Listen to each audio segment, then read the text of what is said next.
እዚህ ቦታ ላይ ግን ሳላሳስብ የማላልፈው ትልቁ ጉዳይ ይህ የሀገራዊ ምክክር ጉዳይ የቀልድ ጉዳይ አይደለም። ይህ የሀገራዊ ምክክር ኮሚሽኑ ያዘጋጀ ምክር መድረክ ቀልድ አይደለም። ሙስሊሞች ለዘመናት በተለያዩ ጉዳዮች ሲደርስባቸው የነበሩ ሃይማኖታዊ ጥቃቶች ለአንዴና ለመጨረሻ ጊዜ እንዲያበቁ የተፈጠረ እድል ነው። ወጋ ማረልኝ ብሎ ፍልስጤሞችን ምናምን የሚል ሰው በጣም ያሳዝነኛል። ምን ያደርግላቸው ይችላል? ለፍልስጤሞች ድምጽ ሁንልን ይላል። የራሷ ያረረባት የሰው ታማስላለች እንዳለውን ብዬ ነው ወንድሜ። ማን እንደወከለው አላውቅም። ይሄ ሰው ሁሉ ጊዜ ከኢስላም ተቃራኒ መሆን ነው የሚፈልገው። ጋም ሰዎች የሞቱ ነው፣ ሰዎች በረሃብ ያለቁ ነው። እኛም ጋር ወንድሞች እህቶች ደብረ ብርሃን ላይ ተሰጥተዋል እና እነሱን እንዴት እንርዳቸው? በየሆስፒታሉ መታከሚያ የሌላቸው የኢትዮጵያን ሕዝብ መጀመሪያ ታደግ። ፍልስጤም ጋማረልኝ ብሎ ፍልስጤሞችን ምናምን የሚል ሰው በጣም ያሳዝነኛል። ምን ያደርግላቸው ይችላል? ወንድም አለም ትንሽ ወደ አይምሯችን መለስ እንበል። የት ነው ያለነው እኛ? እና ነው አሁን ለፍልስጤምኛ መሆን ምንችለው? መጀመሪያ መቀመጫዬን ብላለች ዝንጀሮ፣ እና ዝንጀሮ ከተሻለች ከኛ አስቸጋሪ ነውና መጀመሪያ መቀመጫዬን። እና ለምን እንደዚህ እንደሚያደርግ አይገባኝም። ለምን እንዴትስ አምነውት መጅሊሶች ይሄንን ሰው እንዴት እንዳስገቡት ነው? ምን ያረጋል እሱ? ሲጀመር ኢትዮጵያ ውስጥ ነዋሪም አይደለም እኮ። ኢትዮጵያ ሀገራዊ ምክክር ላይ ውይይት ስናደርግ በእኛ እይታና በእኛ መረዳት ሁሉንም ችግሮቻችንን እንፈታለን ብለን አይደለም የመጣው። ሌላውም እንደዛ ያስባል ብዬ አስባለሁ። ሁሉንም ስለማንፈታ ሁሉንም እንተው ደግሞ ማለትም ተገቢ አይደለም። ስለዚህ የተወሰነ ፐርሰንት እንኳን እኛን የምትመስል ኢትዮጵያ በመመስረት ሂደት ውስጥ እኛን እንደ ኢትዮጵያዊ እንደ ሙስሊም ማህበረሰብ የተለያየ ብሔር ብሔረሰብና እንደ ዜጋ ሁላችንም አብሮ ሊያኗኖር ይችላል፣ የውክልናን ጥያቄ ሊፈታ ይችላል ብለን በመናሰባቸው ማቀፍ ውስጥ የምናምንበትን አቋም ለማንጸባረቅና የመፍትሄ አካል የቡድኑም አካል የሁላችንም መፍትሄ ሐሳብ እንዲሆን ጥረት ያደርጋል። በዚህ እንግዲህ የኢትዮጵያ ሀገራዊ ምክክር መድረክ እየተከናወነ ነው የሚገኘው። ኡስታዝ ጀማል በሽር ሆነ አደረገ ስለሚባለው ጉዳይ ለማጣራት ሙከራ አድርጌ ነበረ። በተለይ የሙስሊሙን ጥያቄዎች ወደ ውስጥ ይዘው ከገቡ የተወሰኑ ወንድሞች ጋር ትንሽ ዲስከሽን ለማድረግ ሞክሬ ነበረ። የተወሰነ የሳሳቱ መረጃዎችን ወይም ደግሞ ያልተገቡ ትንታኔዎችን እንደሰጠ ጠቆም አድርገውኛል። ከዛ በኋላ ግን የተወሰኑ ወንድሞች ተቆጥተውት ልክ እንዳልሆነ ነግረውት ጉዳዩ ግን የሂጃብ የኒቃብ ጉዳይ አሁንም የሙስሊሞች አጀንዳ ሆኖ እየቀጠለ ይገኛል።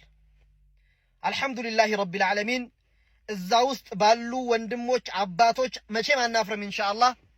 አጀንዳዎቻችን እስካሁን ከፍ ያሉ እየተደመጡ ተገቢነት ያላቸው የሙስሊሞች ጉዳይ እንደሆኑ ታምኖባቸው ወረፊት ቀጥለዋል።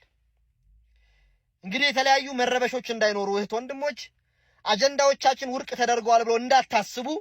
በሐቂቃ ትክክለኛ ያገኘሁትን ነው መረጃ የነገርኳችሁ። እዚህ ቦታ ላይ ግን ሳላሳስብ የማላልፈው ትልቁ ጉዳይ ይህ የሀገራዊ ምክክር ጉዳይ የቀልድ ጉዳይ አይደለም። ይህ የሀገራዊ ምክክር ኮሚሽኑ ያዘጋጀ ምክር መድረክ ቀልድ አይደለም።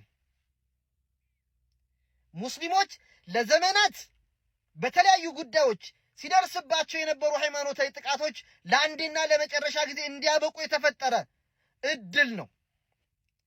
ለምን ያባቴ ልጅ አይሆንም? ለምን ስጋዬ ወንድሜ እህቴ ለምን አትሆንም? እዚህም አገራዊ ምክር መድረክ ላይ የሚቀልድ ሰው ካለ በኢትዮጵያን ሙስሊሞች ላይ እጣ ፋንታ ላይ ነው የቀለደውና ዋጋ ይከፍላል። ወደዚህ የምንባልበት ጉዳይ አይደለም። ይሄ መንግስት እድሉን አመቻችቷል። መንግስት ጣልቃ ሲገባ እንኳን የኮሚኒቲ የግለሰቦች ሐሳብ እየተደመጠ ነው።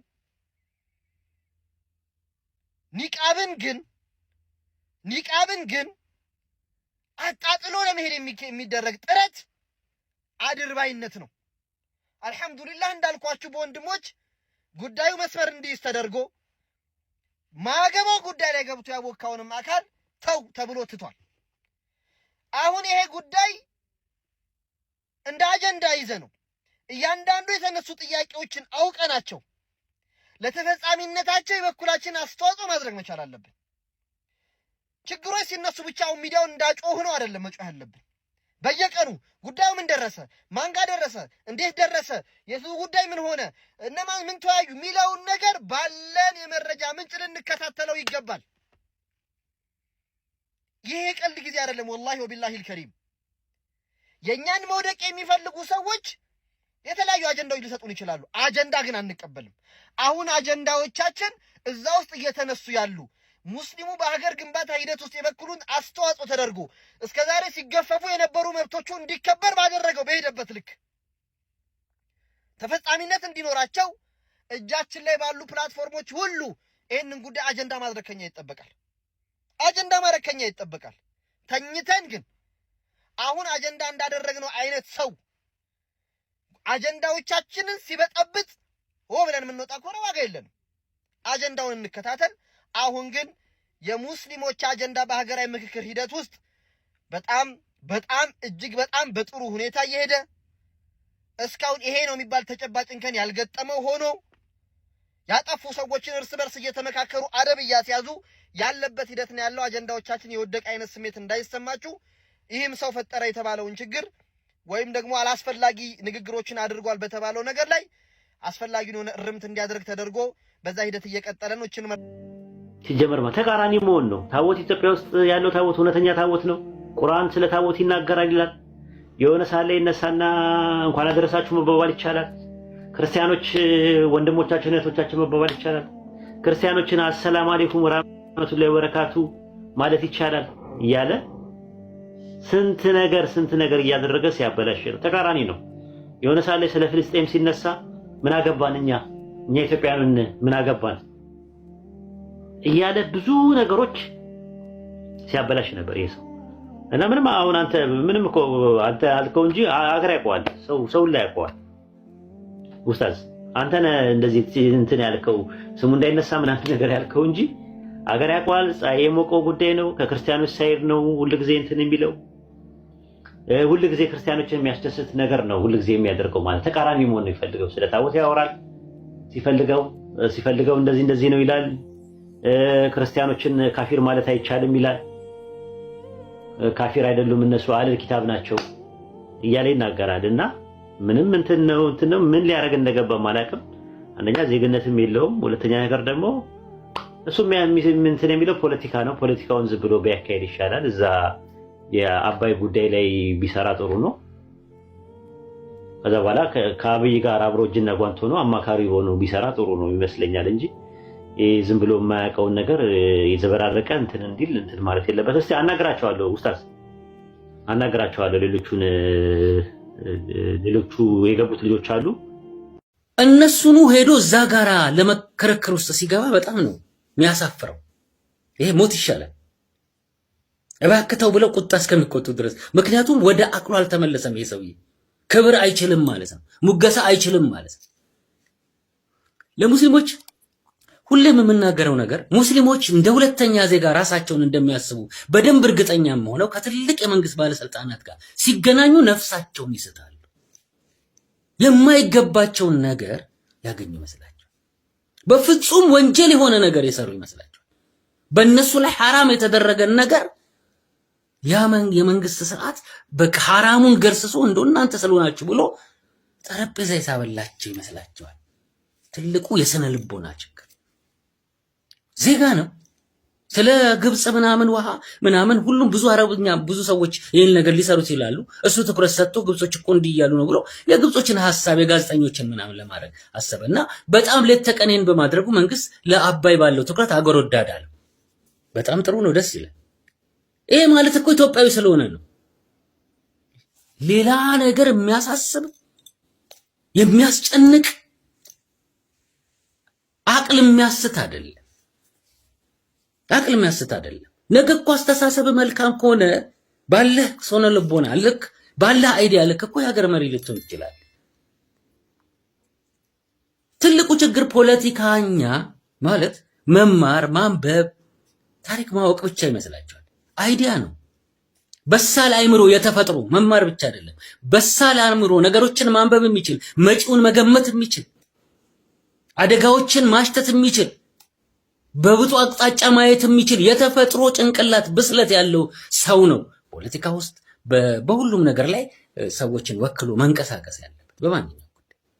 እንዱ ስላነበበ አረብኛ ስለቻለ ቁርአን ስለቀረው እንደዚህ ያለ የተፈጥሮ ብስለት ያስፈልጋል። ይሄ እኮ የኢትዮጵያ ሙስሊሞች ብዙ ሲሟገቱለት የነበረ ጉዳይ ነው። ዛሬ እኮ ይህ ጉዳይ የግለሰብ ጉዳይ አይደለም።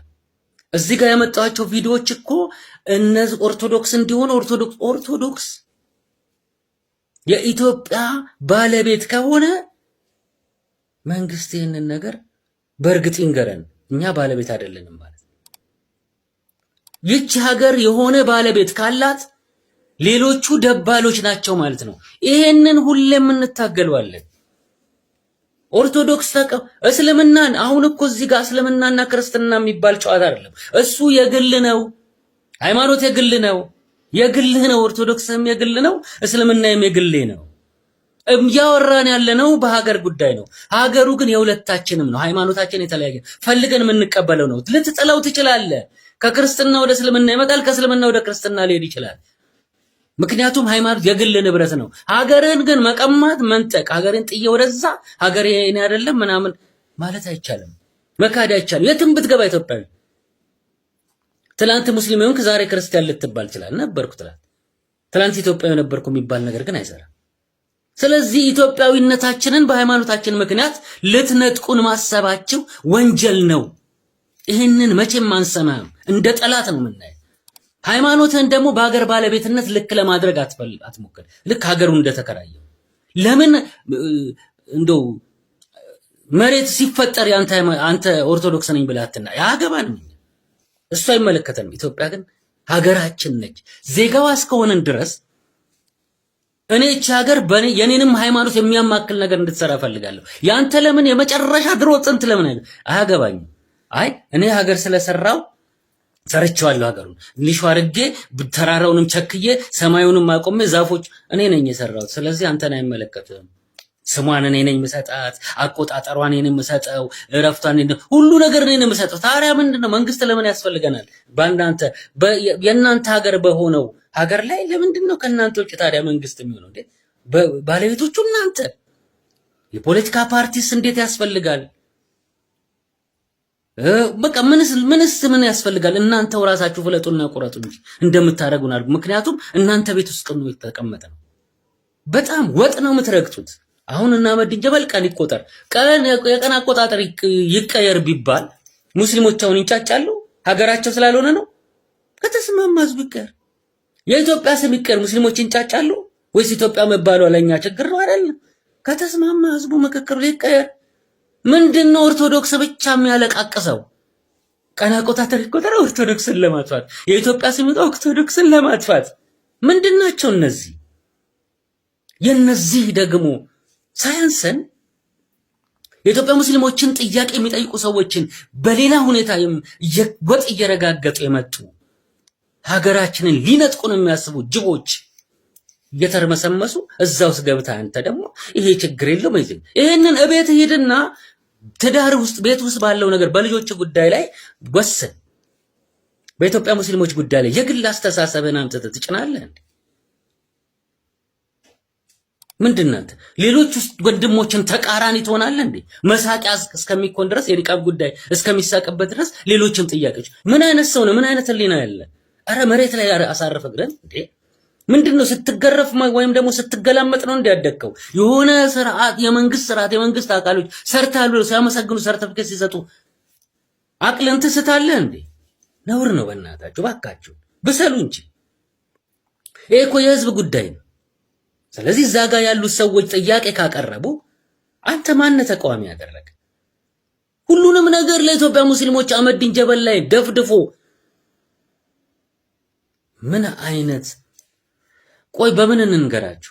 ብዙ ትልልቅ ናችሁ ምንላችሁ ሰዎች ሊጥ ሆናችሁ በጣም ብዙ መከራ አሳይታችሁ ብዙ ምናምናችሁ። የሙስሊሙ ችግር ደግሞ ይሄ ነው።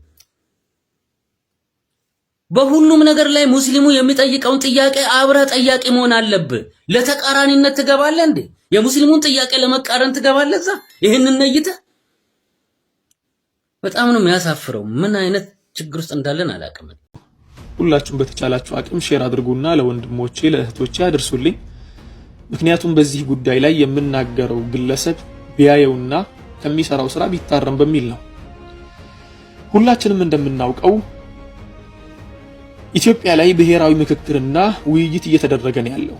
በዚህ ውይይት ላይ በተለያዩ እርከኖች ተከፋፍለው ኡስታዞች፣ የሃይማኖት አባቶች፣ የሀገሪቷ አዋቂ ሽማግሌዎችና መሰሎቻቸው እንዲሁም ደግሞ በትምህርትም ጉዳይ ላይ ልሂቃን ሰብሰብ ብለው እየተመካከሩበት ትናንትና ሀገራችን እንዲህ ነበረች፣ ነገ ላይ ደግሞ እንዲህ ብትሆን ይበጃታል የሚለውን ነገር እያስቀመጡ ነው ያሉት።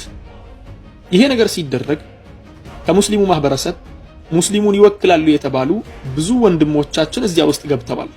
ከገቡ ወንድሞች መካከል ደግሞ ኡስታዞቻችን አሉበት።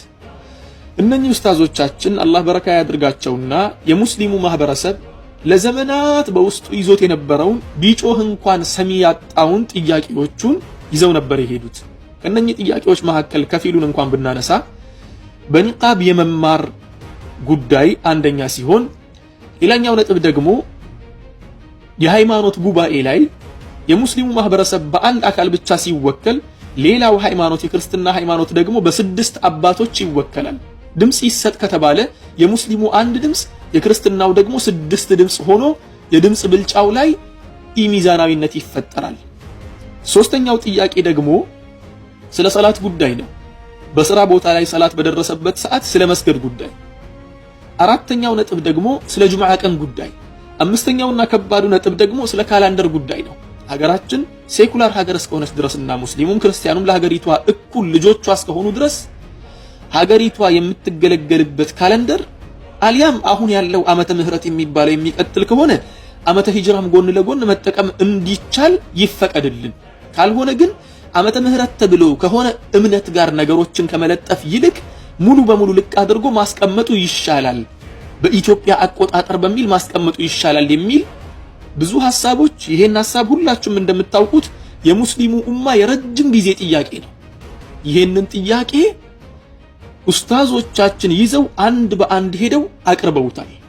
በጣም በሚያሳዝን መልኩ፣ ባልጠበቅኩትና ባስተነገጠኝ መልኩ ኡስታዝ የሚባሉ አንዳንድ ግለሰቦች በዚያው መድረክ ላይ ብዙ ኡስታዞቻችን ዋጋ ከፍለውበት የመጣው መድረክ ላይ ብዙ ኡስታዞቻችን በእስር እንግልት ብዙ ነገር አይተው ጤናቸውን አጥተውበት እስር ቤት ላይ ስንት ዓመት ከርመው ብዙ ወንድሞች ደግሞ ህይወታቸውን አጥተውበት የመጣውን እድል ይሄን ሁላ ዋጋ የከፈለውን የሙስሊሙን ማህበረሰብ ጥያቄ ከማድረስ ይልቅ አንዳንድ ወንድሞቻችን የመረጡት እንደ ቀልድ አድርገው መድረኩ ላይ ቆመው የኒቃብ ጉዳይ ሲነሳ ኒቃብ ላይ ያፌዙ፣ የሰላት ጉዳይ ሲነሳ ሰላትን ቀለል እያደረጉ፣ የካለንደር ጉዳይ ሲነሳ የሙስሊሙን ጥያቄ እያጥላሉ እያብጠለጠሉ ማብጠልጠል ብቻ አይደለም፣ ኢቭን ያንን ጥያቄ ያነሱትን አካላት በሌላ እይታ እንኳን እንዲታዩ ያደረጉ ነገሩን ታህሚሽ ለማድረግ ሲንቀሳቀሱ ነበር። እነኚህ ወንድሞቻችን ሁለት ወንድሞች እንደሆኑ ነው የደረስኩበት። እነኚህ ሁለት ወንድሞች አንደኛው ወንድማችንም የአንድ ግሩፕ መሪ ተደርጎ ነው የተሾመው። ሁለተኛው ወንድማችንም የሌላ ግሩፕ መሪ ሆኖ ነው የተሾመው።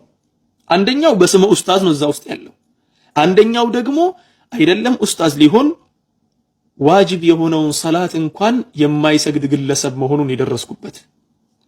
ታዲያ እነሱ አሁን ዛሬ ላይ እዚያ ጋር ሄደው በግላዊ ጉዳይ ግላዊ ፍላጎትን ለማሟላት እዚያ ጋር ቆመው የሚናገሩትን ንግግር የኔና የናንተ ልጆች እኛስ ብንሆን ከዚህ በኋላ የምንኖረውን እድሜያችንን ለምንድነው ዘላለም ዓለማችንን ስንጠይቅ የነበረውን ጥያቄ ዛሬም ድረስ መጥቶ በእነሱ ምክንያት ጥያቄው ላይ እንቅፋት የሚሆኑበት?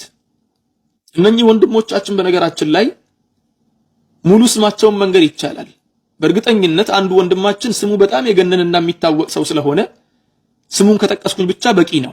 ይሄ ወንድማችን ስሙን መጥቀስ አያስፈልግም። ምክንያቱም የሚታቀብ ከሆነና ይሄንን ሐሳቡ ሙሉ በሙሉ የሚተው ከሆነ ምክንያቱም ስምምነቱ እስካሁን ድረስ ስላላለቀ አሁን እያደረገ ያለውን ነገር ትቶ ሙስሊሙ ማህበረሰብ እየጠየቀ ያለውን ጥያቄ እንቅፋት ከመሆንና ሄዶ እዚያ ጋር ነገሮችን ከማበላሸት ይልቅ ከሙስሊሙ ጎን ቆሞ የሚደግፍ ከሆነ ማሻአላህ እኛ ከሱ ጋር ምንም ጉዳይ የለብንም ከወንድማችን ጋር።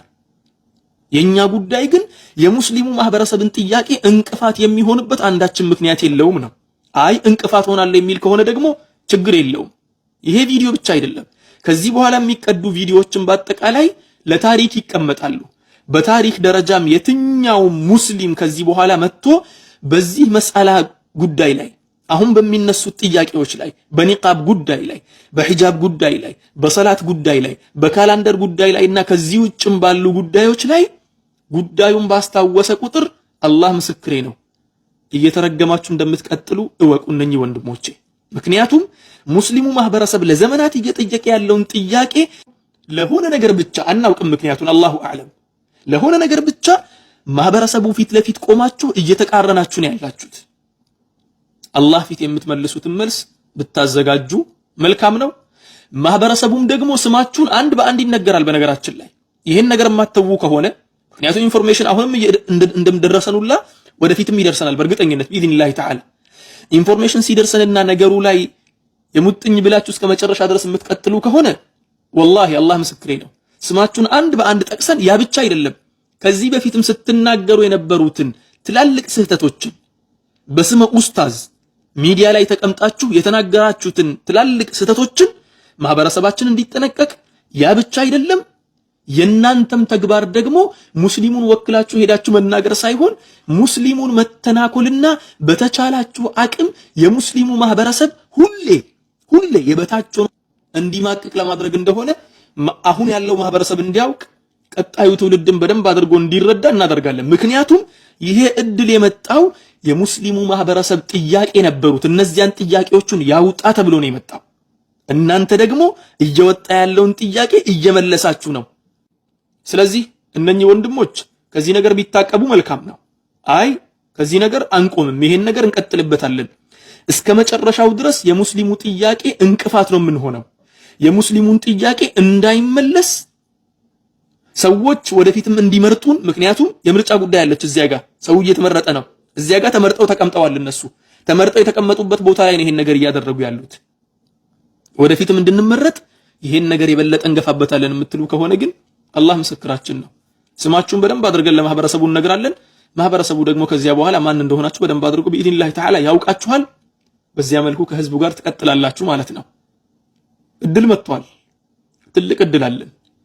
ያ እድል የተዛባውን ታሪክን የምንመልስበትና የምናስተካክልበት ኢትዮጵያ ላይ ያልተሰጠንንና የተነፈግነውን መብታችንን የራሳችንን መብት መልሰን የምናገኝበት እድል ተገኝቶልናል። የውይይት መድረክ ተከፍቶልናል። ይሄንን መድረክ መንግስት ከፍቶ ኑና ተወያዩበት ብሎ አወያዮችም ደግሞ ኑና ተወያዩ ብለው በር ከፍተው ቁጭ ብለው እየጠበቁ በእነኚህ ወንድሞች ምክንያት ይህ ነገር የሚዛባብን ከሆነ ታሪኩ የሚወቅሰው አሁን ላይ ያለውን ያን ነገር ያመቻቸውን አካል ሳይሆን የተመቻቸውን እድል ያበላሸውንና አፈር የደፋበትን አሸዋ የደፋበትን ግለሰብ ይሆናል ማለት ነው። الله سبحانه وتعالى قطتኛው መንገድ ይምራን። نسأل الله سبحانه وتعالى أن يستعملنا ولا يستبدلنا وآخر دعوانا أن الحمد لله رب العالمين والسلام عليكم ورحمة الله وبركاته.